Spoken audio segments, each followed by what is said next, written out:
Thank you. Hi, my name is Alisa Omelchenko. I'm a graduate student here at Pitt in the DOS lab, and today I will be talking to you about a method we developed within our lab called Sliding Window Interaction Grammar, or SWING for short, and it's a generalized interaction language model for peptide and protein interactions. Now, protein language models are extremely popular for many different types of protein prediction tasks.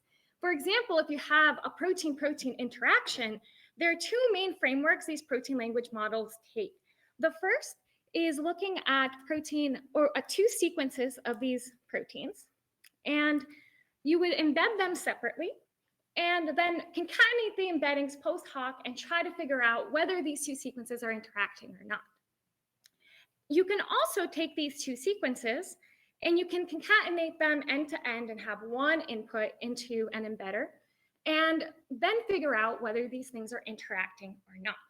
But one thing these methods miss is the actual interactions. You're just looking at the sequences, but you're missing that interaction information, and we really think that that's important and can give us some great information.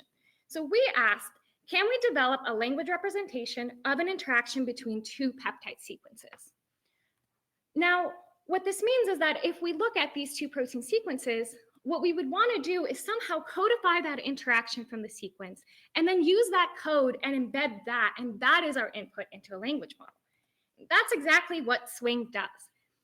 We first have to identify a target sequence and a window on an interactor sequence. So if you have a receptor and a peptide ligand, the receptor is the target protein sequence, and that peptide ligand is actually that window on the interactor protein sequence. We can align them with the first amino acid and start calculating some sort of biochemical score between each amino acid pair. And we slide that peptide and we continue calculating that score throughout the full length. So we get this long list of scores, and those scores are actually our letters. And if we break down that list into smaller components, those are our words. So now we kind of have created a language that represents an interaction.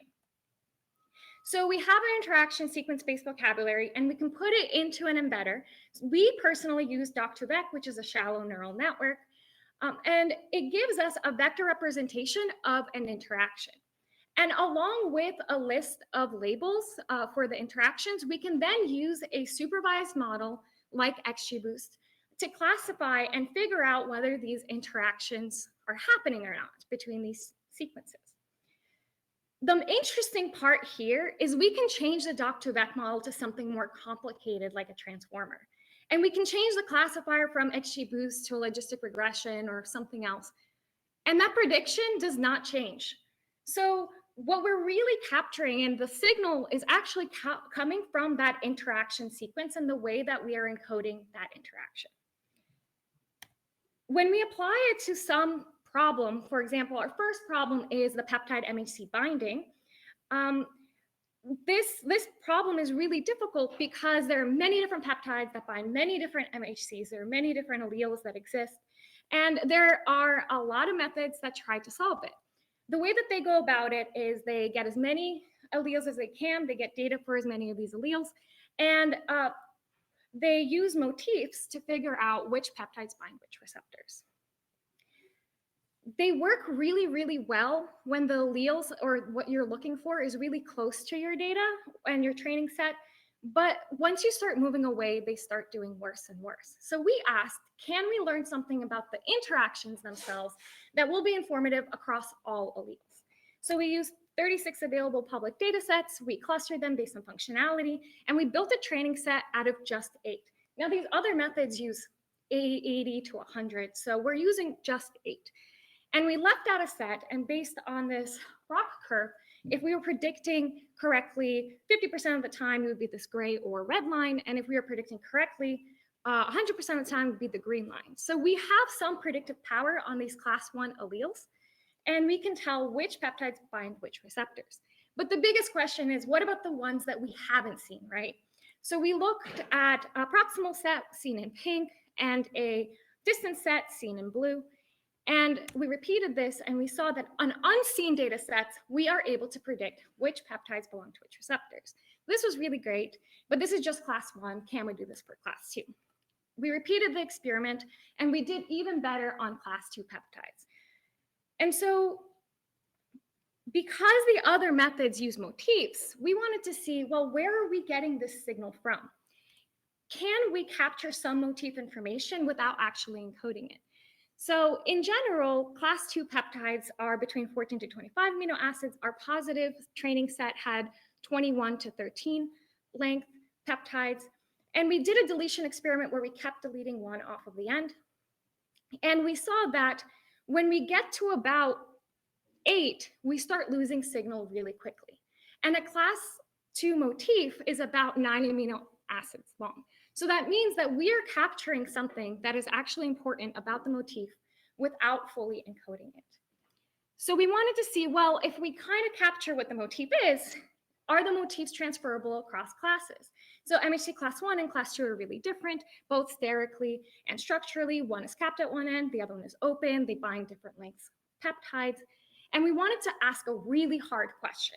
Can we predict using 8 class 1 data sets on class 2? The answer was yes. We found things out about these class 2 peptides for these 2 unseen data sets using just 8 class 1 alleles, which is really exciting because no one else has been able to do this.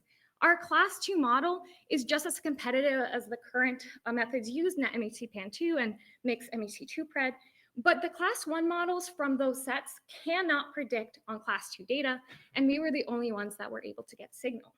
And so we wanted to see if Swing can do an even harder task. So we did 8 class 1 human data sets. Can we now predict on mouse class 2 data sets? And the answer was yes. So here we have blue, orange, and magenta. It's our Swing class 1, class 2, and our mixed class model. On de novo data sets for marine models of systemic lupus. And we wanted to see if we could identify which peptides are binders of the H2-IK receptor.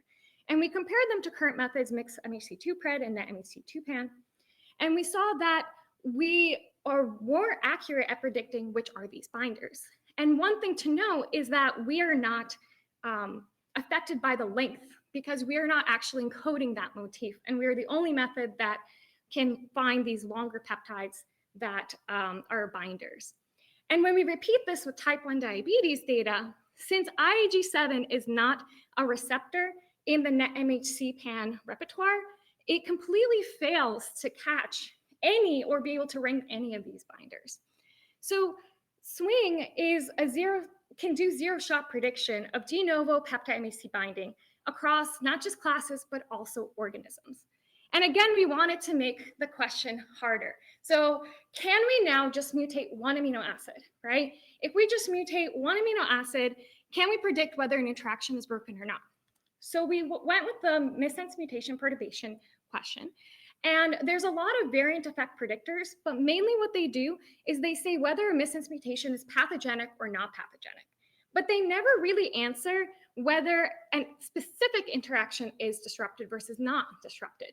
And a lot of experimental data has been gathered for this, but no computational methods have been made to ask this question. So we slightly modified our Swing framework, and we changed the window to a window around the mutation.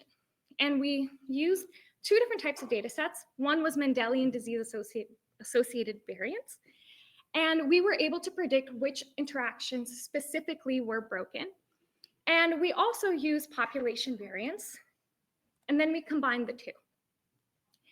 We also wanted to ask where the signal was coming from. Is it just coming from sequence similarity? And so we clustered those sequences and we would take 2. So for example, if we were looking at cluster 4 and 5 in teal, we would leave out the green and the purple, 3 and 6. And then we would predict, we're trained using the rest of it and predict on those. And we were still able to get signal. I mean, it's a little bit noisier, but we still can predict which interactions were broken and which ones weren't. So we're learning something beyond just the sequence similarity. And this interaction language that we're using and the way we're encoding the interaction is capturing some really important data. And while there are many of these variant effect predictors, you might ask, well, can they be adapted to answer this question? And the answer is maybe not really.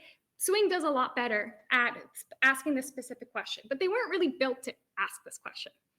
Still, it's really important to have methods that answer it, because when you don't ask this question, you might miss some of these mutations that, and list them as benign, kind of how alpha missense and ASM1B has, when they're actually deleterious. And if you do ask that question, like we have, you could pick it up.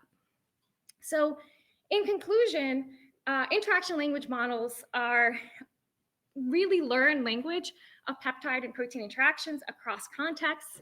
We did across peptide MHC binding, as well as missense mutation variation, and we can do that using only sequence. I would love to thank my lab, Jane and Prabal specifically, who are integral in this project, my advisor, Jishnu Das, our collaborators, our funding sources, and we have a preprint out on bioRxiv, and we have our code up on GitHub. Thank you.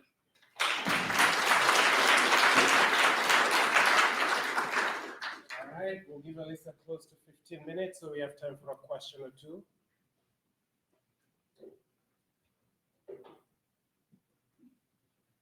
I have a question. So you described a challenging, but at the same time very sort of stereotyped kind of interaction problem, specific for the MHC. Yeah. Do you think your approaches would generalize to other kinds of peptide interactions? Sure. As long as you have two sequences, you could use. So what we have done is we've changed the scale that we use. We can use polarity, hydrophobicity. If you can determine which biologically relevant scale you can use, if you have the two sequences, you would be able to calculate these scores and adopt this method to any type of protein interaction. Or, if you change it to some sort of chemicals, you can probably do that with that. DNA. So the key problem is knowing what that scale is. Not just the scale. I mean, we've even used random scales, and it gives signal, just not as good as something that's more biologically relevant. But yeah, if you define your project and your problem really well, you can adapt this to answer many different interaction questions. Thank you. Yeah. All right.